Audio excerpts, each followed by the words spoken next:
Здравейте, аз съм Нели и това е моя канал за книги. Бях вдъхновена от няколко източника и реших и аз да създам свой канал, в който да разисквам книгите, които чета заедно с вас, моите зрители. Това няма да бъде поредния канал, в който ще ви представям 10 най-любими книги или топ 12, 50, 100 и така нататък на любими книги, тези, които съм планирала да прочета или тези, които съм прочела за миналата година. Не, това ще бъде канал, в който ние ще разглеждаме всяка една книга, която аз чета в момента индивидуално. Разбира се, и друга информация, книги, които закупувам, които са предизвикали някакъв интерес за мен. Така, книгите, които чета, са на български и на английски език. В смисъл, не са адаптирани, всяка книга си е на съответния език. Ще разискваме автори, ще разискваме цитати, които са ме впечатлили. И така, в края на миналата година също така реших да създам и мой читателски дневник. Защото, записвайки моментите, които са ме впечатлили от книгите, които съм прочела, и връщайки се след време да ги препрочета, разбира се, съм сигурна, че ще гледам с различни очи на тези неща и определено биха се породили нови идеи. Така, книгата, с която възнамерявам да започнем, е на Лоран Олин "Ако той беше с мен". Книгата е от раздела "Тинейджърска литература" и е предназначена за дъщеря ми, която е в тази възраст. Но аз като родител, и не само като родител, но и заради самата себе си обичам тинейджърската литература, така съм намерила за полезно да ги препрочитам тези книги и да бъда в крак с новото време, с това как обществото възпитава младите хора и какви са изискванията вече към тях. Изискванията не само от родителите, но и от обществото, в което живеем, в което те ще растат и ще трябва да бъдат пълноценни хора. Така, ще ви прочета резюмето на тази книга. Ако той беше с мен, всичко би било различно. Не бях с Фини в онази августовска нощ, а трябваше да съм там. Валяло е, разбира се, а той и Силви са спрели, докато е карал по хлъзгавия път. Никой обаче не казва за какво е бил спорът им. По мнението на другите, това изобщо не е важно. Те не знаят, че има и друга история. Онази, която се споставя между фактите. Това, което не знаят, е причината за спора. И че тя е именно от съществено значение. Така че нека ви разкажа. Есен и Фин са неразделни от деца.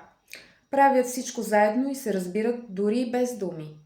Но когато влизат в гимназията, нещо се променя. Може би самите те вече са различни и неусетно се отдалечават. Есен си има гадже на име Джейми и е част от сплотена група приятели, които обаче са смятани за аутсайдери в училище. Фин пък се оказва в групата на най-популярните ученици и излиза с кралицата на бала, но въпреки всичко Есен продължава да се чувства особено, когато го среща по коридорите.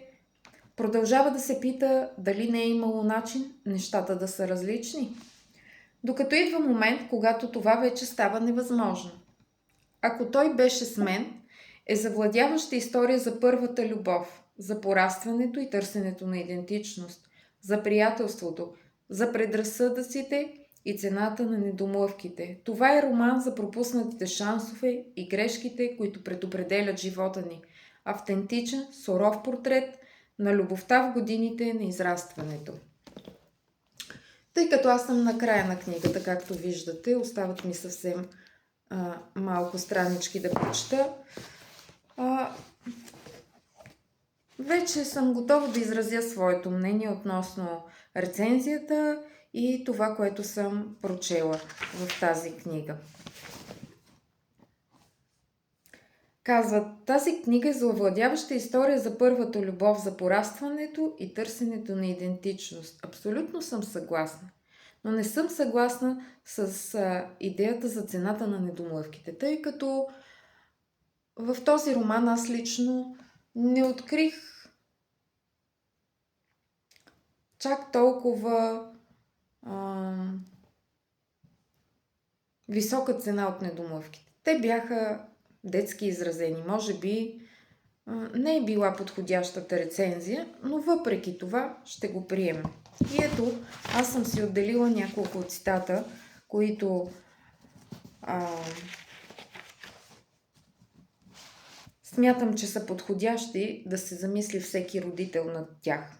И така, по време на седмица на кариерата в 5-ти клас разказах на съучениците си и на учителката, че моята цел в кариерата е да се преместя в Ню-Йорк, да нося черни блузи с полуяка и по цял ден да седя по кафенетата, да разсъждавам задълбочено и да измислям различни истории. След миг на изненада госпожа Моргенсен написа «Писателка на свободна практика».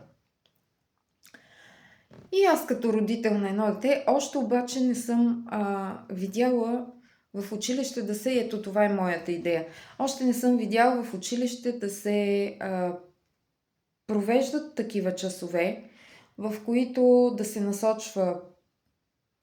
се насочват децата към определена професия. Да, има го, питат ни. Къде мислите да продължи вашето дете? Какво мислите, че ще учи? Има ли нещо, което той е предпочело да направи? Да, ние казваме. И въпреки това,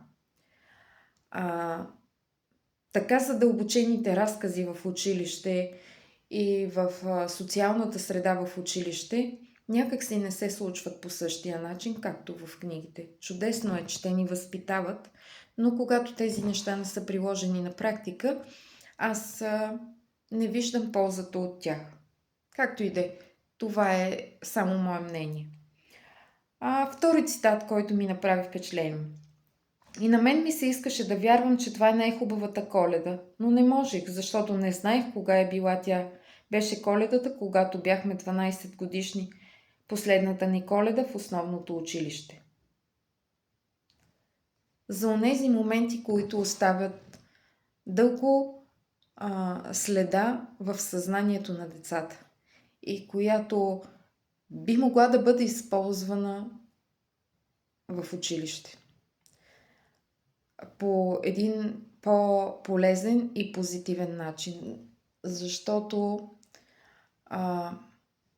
забелязвам, че напоследък агресията расте и остават като незалечими спомени само лоши моменти, защото хората са склонни, всички знаем, че хората са склонни да помнят повече лошите моменти и те оставят трайна следа в съзнанието на децата ни. Родителите трябва да се замислим какво бихме могли да направим и как правилно да възпитаме децата си, за да ги направим пълноценни членове на нашето общество.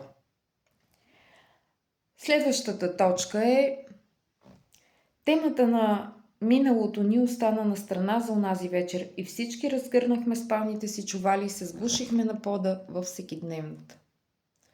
За съжаление, след коронавирус и други зарази, които върлуваха през последните години, някак обществото стана изолирано. И тези неща няма как да бъдат възпитани в децата ни. Защото обществото се отчуждава все повече. И живеем в един нереален свят. Ще продължа с тази книга в следващото ми видео. Приятен ден от мен за днес и успешна седмица за вас!